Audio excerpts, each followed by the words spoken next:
New at 6, 24 hours after President Trump's visit to the valley, landowners who fought to keep their land from being lost to border wall construction are talking. And the president stopped in front of the border wall, not far from an historic cemetery. Channel 5's Christopher Pricey has more. The border wall comes close to home for descendants of a historic cemetery. The section that Trump visited yesterday overlooks that cemetery, and after years of fighting, they now hope the new administration will make things better. 7 days before the president's last day and the day after his visit to a valley border wall site, the man who fought for years to keep the government off his family's legacy church. Well, it was an insult. It was an insult to me. Ramiro Ramirez, who holds the deed to the Jackson Church, built into 1800s by one of his forefathers and part of the Underground Railroad. A church which stayed in the family. My grandparents and great-great-grandparents, we're all here.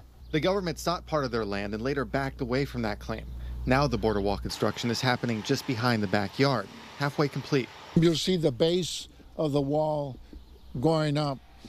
After the finish with the base of the wall, the concrete part, then you'll actually see the iron steel columns going up. Construction continuing in the final days of the Trump administration. President-elect Biden saying he will not build any more wall, but not saying he'll dismantle any of the existing work. We can't let the next administration even think about taking it down, if you can believe that. I don't think that will happen. For Ramirez and his family legacy, this construction is all around them. He says vibrations unsettled tombstones, and he sees cracks in the church. Damage done and changes made, with hopefully more to come. If he would have been in office earlier, we wouldn't be having this conversation. He would have not had this wall go up. He will be inaugurated in a few days.